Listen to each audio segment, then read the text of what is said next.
преддверии Дня медицинского работника в Коми подвели итоги конкурса «Врач года». С лучшим стоматологом, рентгенологом и психиатром региона познакомилась Анна Зубарева.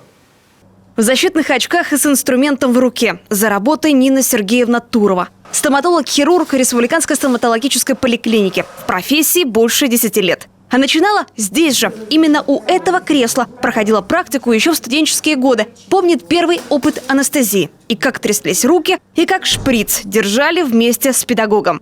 А страха, что не получится. Что не получится, что что-то пойдет не так. Все равно это работа с людьми, это не бумага, не компьютер, где компьютер можно нажать на кнопку и все вернется обратно. С людьми так не получается. Это надо конкретно точно знать, знать теорию, как делается анестезия, как удаляется зуб. Просто так прийти и поставить анестезию или удалить зуб, это не так-то еще просто.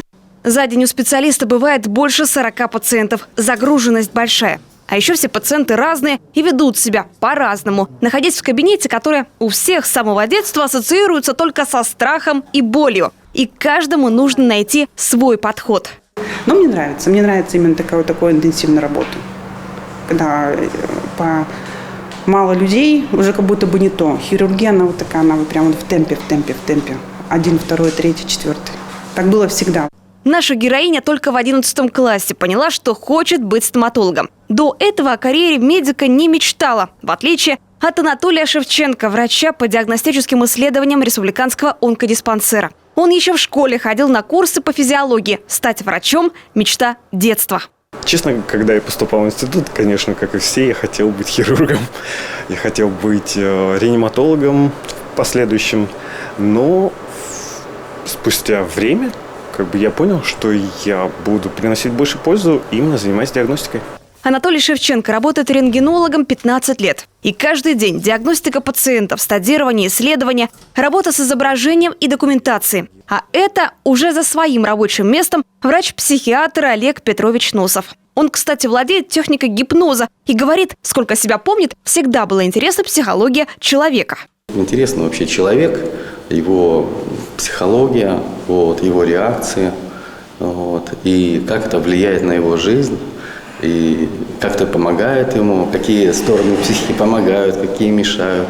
Врача можно встретить не только в коридоре Республиканской психиатрической больницы. Вторая его специальность – психотерапевт. Помогает тем, кто позвонил на телефон доверия. И порой такие разговоры занимают не 1 час. У каждого направления своя специфика. Когда ты рядом с человеком, конечно, у тебя есть больше возможностей для того, чтобы как-то помочь человеку. То есть я могу, например, выписать лекарство, если уже это понадобится. По телефону я это не могу сделать. У меня был случай, когда человек сказал, что жить не хочет, в пьяном состоянии, причем в Воркуте он там живет, причем оказалось, что у него еще и пистолет есть.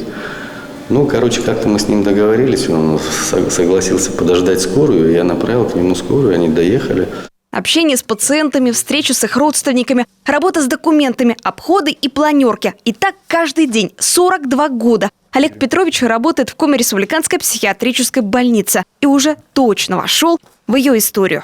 Анна Зубарева, Олег Юшков, телеканал «Юрган».